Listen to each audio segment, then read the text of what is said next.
Everything you are about to witness is for entertainment purposes only.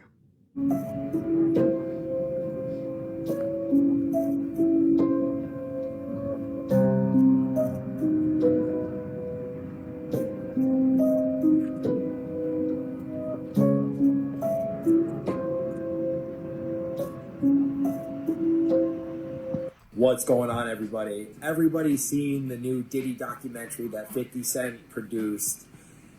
And I'll tell you, it's pretty wild if you haven't. You gotta go check it out. But I guess right now, Diddy is planning on filing a $1 billion lawsuit on Netflix and 50 Cent for the documentary.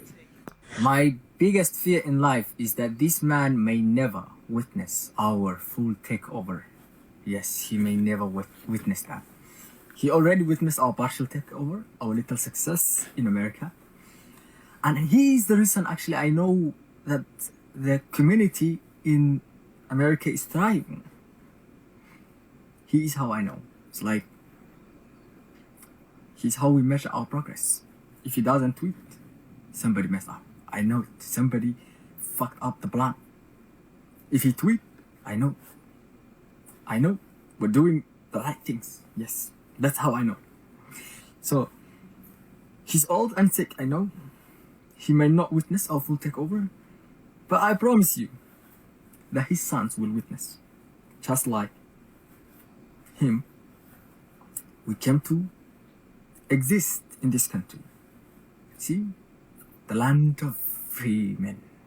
The land of opportunities.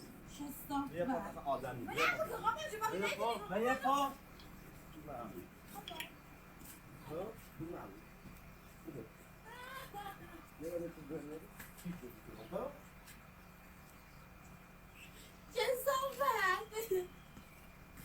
Come here, Rosa.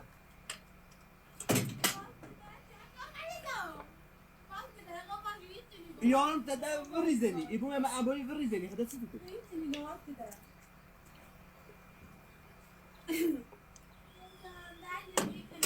بيودا بيودا شامل بدون شامل شامل بدون شامل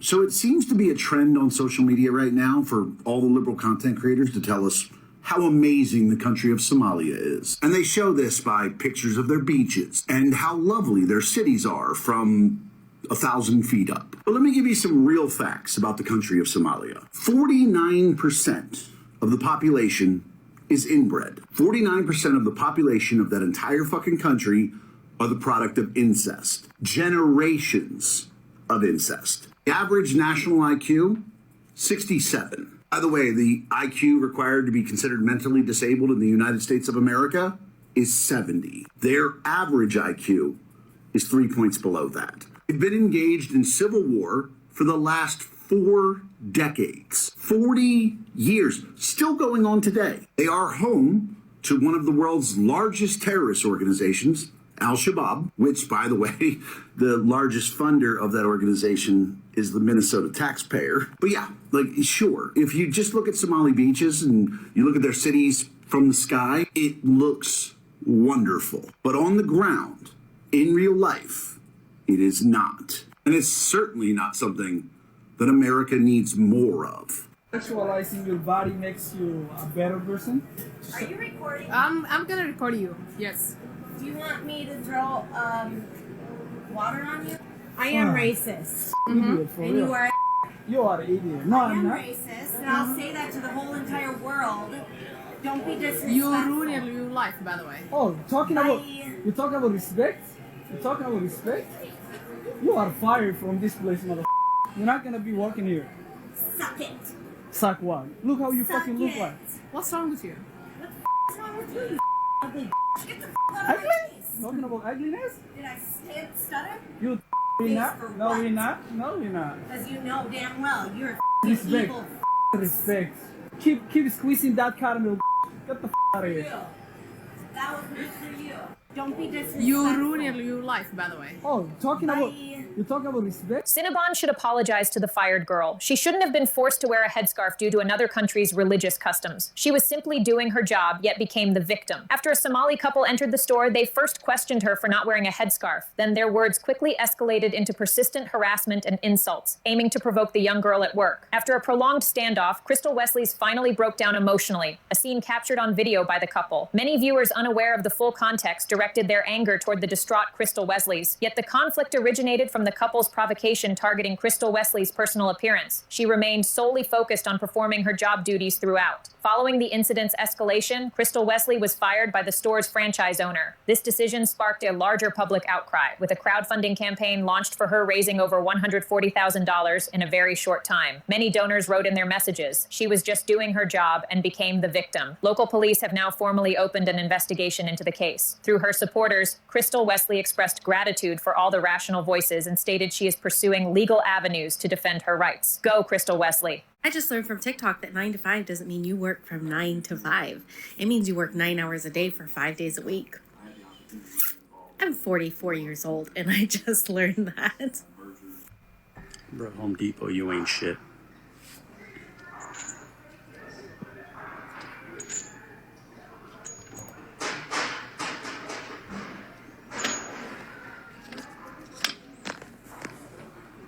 Can somebody please tell me what is wrong with Tyra Banks, bruh? I have not seen Tyra Banks since the movie Life Size. Don't think I'm lying. I'm telling you, I ain't been keeping up with her. But this recent video of her having a manic episode, like, it don't sit right with my spirit. Y'all don't want me, because I feel like the culture didn't stand up for me when I asked y'all to. We're all. What did you ask for the culture to stand up for, though? These women kidnapped my child in broad daylight. And now with these new reports claiming that Chris was allegedly the Ghislaine Maxwell of the entertainment industry, it's all starting to click. Now let's talk about that weird party Chris threw for her birthday. It's not the first time Chris threw a lavish party for her big day. However, something was different this year. Basically, a lot of people noticed that the guest list looked like the who's who of the Epstein circle. He had Bill Gates, Mark Zuckerberg, Prince Harry, and Meghan Markle, mingling with Paris Hilton, Beyonce, Oprah, and Tyler Perry. And the party apparently cost $6.5 million.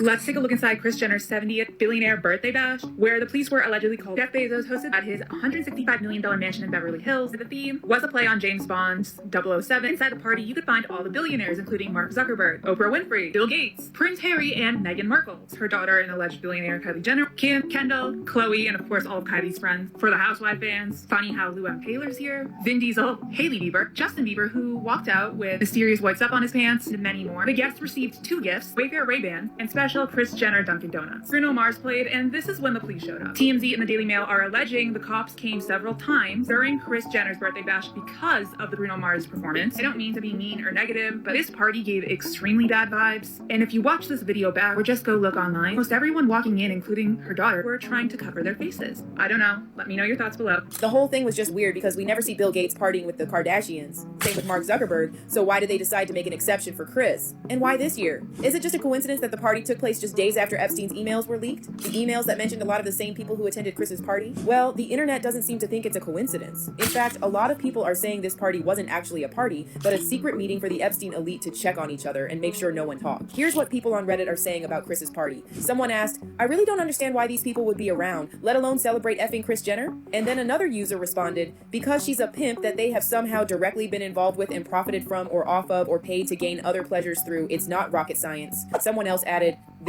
people don't get it. This shows just how influential she truly is. This is Epstein level pimpage." And another person wrote, "Ghislaine Maxwell got caught. Do you think she might too?" Globe believers love to ask, if satellites are fake, then what are satellite dishes worldwide pointing at? We're told dishes talk to satellites orbiting high above a spinning globe. But if those satellites are real, why do millions of dishes across entire cities all point in nearly the same fixed direction, like they're tuned to a tower we're not supposed to see? And why does a tiny shift in angle kill the signal instantly? Shouldn't something circling Earth at thousands of miles per hour require constant movement? Think about it, airplane Wi-Fi comes from towers. Weather maps, they rely on radar domes, even long-range TV broadcasts, use line-of-sight tech. What if your dish is simply tapping into a network of elevated stations hidden in plain sight, blending into the horizon with sleek shapes and unfamiliar silhouettes? Picture sunlight glinting off a quiet platform, drifting far above a cloud bank, or signals threading between mountaintop transmitters that rarely appear on public maps. Imagine narrow beams weaving calmly through the air like invisible threads, bouncing from one silent node to another as they glide through layers of atmosphere. And think about how these systems could be tucked onto rooftops, tucked into weather balloons, or hovering at altitudes where they blend into ordinary sky haze. Nothing exotic, just infrastructure we rarely look for.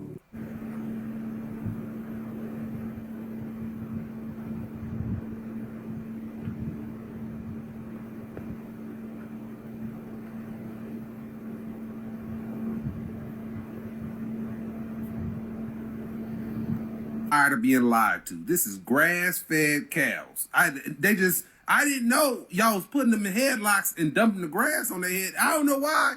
The extra $4 I spend for the grass-fed cow beef, in my head, I thought they had hotels. I thought they had a little maid. I thought they was roaming around grass, living their best life, and y'all got them in the same conditions. Y'all told me they get to roam out there, because then they don't be stressed out and the meat's going to be higher quality. But they just as stressed out. Hey, put your head in the middle. We going to dump your lunch on your head. You know how stressed out I'll be if you threw my Chipotle burrito in the back of my head? You know how mad I'd be at that? Like, I'm tired. The whole food industry, especially in America, is a damn scam.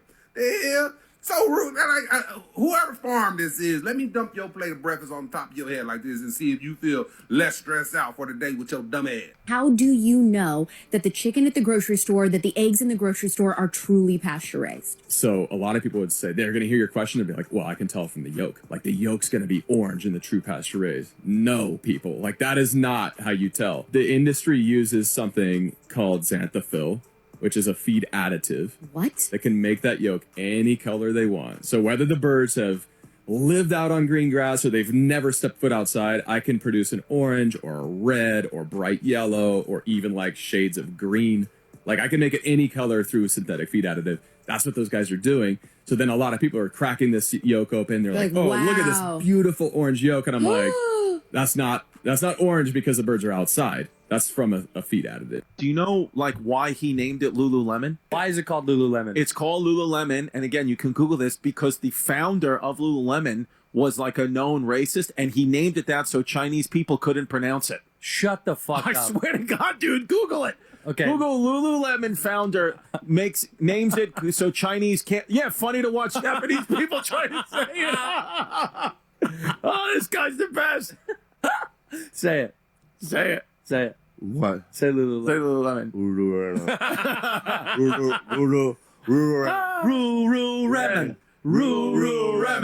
Lululemon. So this guy, what's this guy's net worth? This guy made so much money being a bigot. And this just shows you kids, you can be racist and still be rich. Yes, that whole idea of like racism is bad is not a real idea. Look at Lululemon. Made up by the media. Chip Wilson is his name. Great name. 68 years old, $6.8 billion.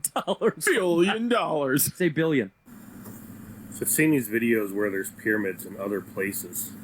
And I mean, this is in Montana, out by Tarkio. They call it Round Mountain, but it looks pretty pyramid-like. Just the way Puff is down on his luck, and 50's kicking a man when he's down. If 50 ever luck turn up on 50, you know, that you got to be careful what you put out. There's a karma to every action that you do. People see that? But doesn't that mean that Puff is getting his karma now for all the shit he's done his whole fucking life? And don't give me that bullshit, oh, you shouldn't kick a man when he's down. If you didn't want to get kicked while you were down, you should have been doing that fuck shit your whole fucking life to be down in the fucking first place. I've always fucked with Marlon Wayans. I'm sorry, this is some sucker shit. And it kind of rubs me the wrong way because this comes off as if he's trying to defend Puff as if Puff's some good person. Like, it's not that like Puff got hit with some tax shit or he was in the wrong place at the wrong time. Puff is being a piece of shit his whole fucking life. And you know what's funny? I honestly don't think that Puff should have been charged for the shit he was charged for because the initial stuff that he got charged for, he was found not guilty, but they're grabbing him for anything they can get him for. But he still deserves every single day he spends in jail and probably deserves a lot worse. Because that's his karma. You being a piece of shit, the shit that you actually did, no, you didn't get charged for that shit. But the other shit, that random shit that you got charged for that you probably shouldn't have, that's your fucking karma. Because you've been a piece of shit, and the shit that you got coming to you, you fucking deserve. Marlon Wayans is a sucker because he's defending a piece of shit that he fucking knows is a piece of shit, and for some reason is trying to be in his good graces. But keep talking that shit, because the way you talk about other people and their karma, that shit comes right back around to you too. Hey, yo, Diddy, if you ever see this clip, I think you should come on Aiden's stream to be your first stream out. I would love to. We'll do it on a Miami yacht.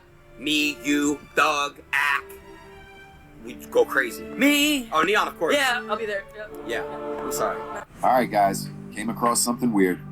So tell me why in the early 1900s they were literally putting premature babies in glass boxes at fairs and at carnivals and charging people to come see them. They even called it the incubator baby show. You pay a few cents, walk through a carnival tent, and see rows of newborns hooked to machines. Sounds like a horror movie, but this really happened. So this guy, Stéphane Tarnier, he saw some chicken eggs in an incubator in Paris, and he decided the same thing would work for babies. So he invents the first ever human incubator. Apparently his design had some flaws. It would overheat, it wasn't sterile, it wasn't stable, etc. So this man comes along, Alexandre Léon, who makes some improvements to Tarnier's design, and he actually ends up running the first baby incubator exhibits in Paris, France. There's an advertisement. And yeah, he was charging people to come see his incubators in use. So fast forward a few years, and this man Martin Cooney pops up. He says he studied medicine in Germany, but there were literally no records or any evidence of any kind that he did so. As a matter of fact, he changed his name to Cooney. So anyway, he came over and just kind of Americanized the hustle. So Cooney's first exhibit is believed to have been at Omaha in 1898 at the exposition there. There were rows of glass boxes of premature babies. Tickets were sold and you'd be allowed to walk through and look at them. Hospitals didn't have incubators yet, but a man at a carnival did. Pretty weird. Then comes Dreamland, Coney Island, where Cooney ran exhibits from 1904 to 1911. People would line up by the thousands and pay dime to see struggling newborns inside these machines. It became the hottest attraction on the boardwalk. And just as its popularity peaked, boom, the Dreamland fire. Opening day, 1911. Supposedly a worker spilled hot tar on a ride called Hell's Gate, convenient, and the whole park burns down. Everything was damaged. Most of the structures were gone. Everything was, except for the babies somehow. Take a look at these pictures I dug up. Boy, that tar sure created some fire, huh? And here's where it gets even sketchier. The incubator craze phases out, just disappears after that. No more exhibits, no more records. Meanwhile, the orphan train movement kicks into high gear, where over 200,000 kids were shipped across the country, most with no traceable paperwork, no birth records, and no history. So you've got one massive system of unrecorded infants, and another moving unrecorded children. I mean, if you wanted to quickly repopulate or rewrite an entire generation's origin story, this is exactly how and when they did it. Official history calls this charity, but between Cooney's fake credentials, missing archives from Omaha, Chicago, Coney Island, the fires, you start seeing a pattern. When the spotlight got too big, the evidence disappeared. Who were these children? Where did they come from? Who and where were their parents? Ironically, decades later we get the Cabbage Patch Kids. Dolls that aren't born, they're adopted. Little toy babies pulled out of fake hospitals with nurses, incubators, and adoption papers. They always have to show us what they are doing or celebrate what they have done. There's literally a station on the TV. Go to it. And it's just a toilet. It's a fucking camera pointed at a toilet.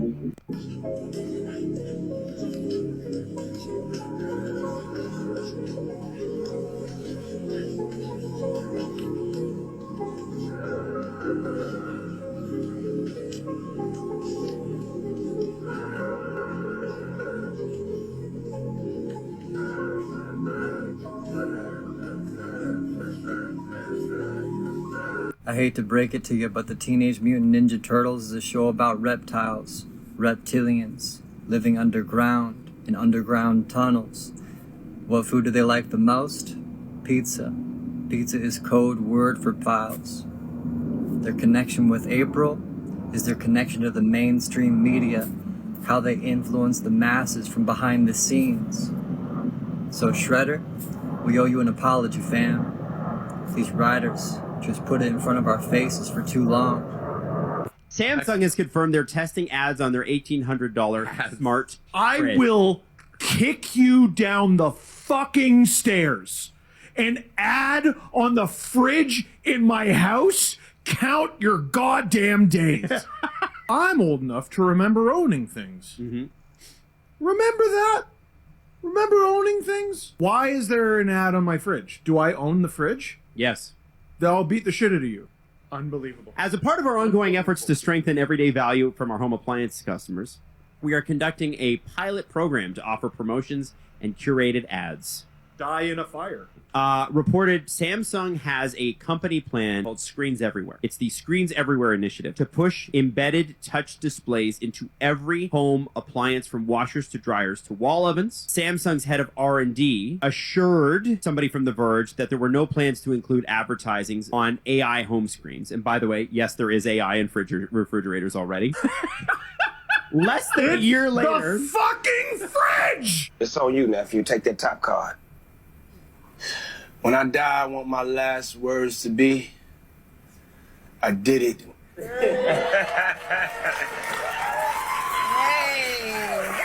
Okay, hear me out. In the spirit of Halloween, what if zombie movies weren't really about the undead, but about the unawake? Think about it. A world full of people moving on autopilot, chasing the next distraction, attacking anything that threatens their comfort zone. Meanwhile, the few who wake up start to see the truth, and suddenly they're the crazy ones everyone turns on. Maybe the infection isn't a virus. Maybe it is unconsciousness. In the apocalypse, it's not coming. It's the moment you realize how many truly never woke up. Oh yeah, dude. So this is my other point with if these goofballs are faking that they're putting a bunch of fuel in. My bigger point is that I think that Nikola Tesla was right. There's sky energy everywhere. It's the ether. It's not free energy is a misnomer. It's not like making energy from nothing. There is energy everywhere that we aren't tapping into. That's why they're hiding all of these buildings, the way the buildings work and stuff. Like, there were old energy collectors. The old civilizations used to run on this free energy, which I think these planes are using, and they're fucking lying to us. Beyond hiding free energy, they're definitely using this as like a money scheme. Like, this is a money laundering scheme somehow, right? So they coming up with a new prison that allows inmates to serve years of their sentence in just a matter of minutes. So the criminals is gonna have a choice to spend tens of years behind bars, or they can make the choice to get the artificial memory implanted into their brain. So this process is called Cognify. And the intent of it is to treat the criminal like a patient. They're gonna try to change the person's brain chemistry. After this process, when they re-enter society, they will be new and reformed, and they won't even be capable of committing any other crime. The chip can make the patient feel empathetic. Depending on the severity of the crime, the chip can also make you feel the emotional and physical pain of the victim and the family members. You can feel what they felt. So the process only takes about 7 minutes.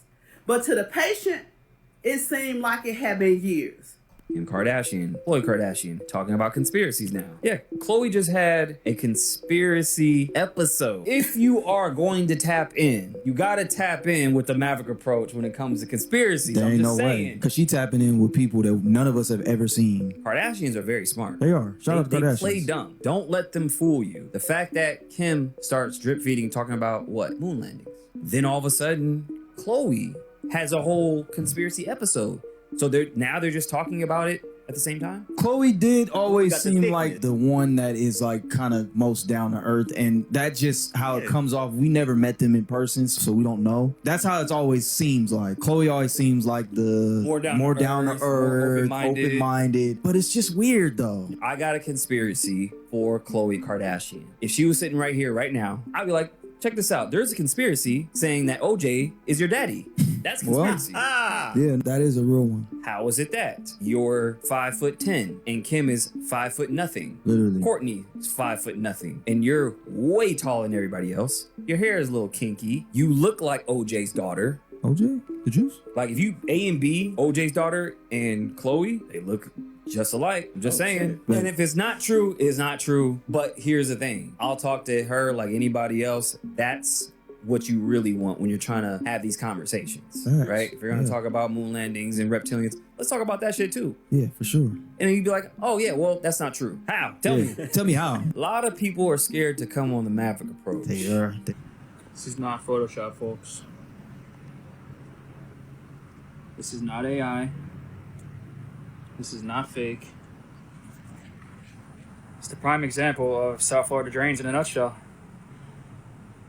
No Photoshop at all, folks. Put barium and aluminum in somebody's drink, is that legal? No, sir. That'd be considered administering a toxic substance, felony assault with a harmful agent. Well, how come they do it on a mass level and no one gets in trouble? Huh.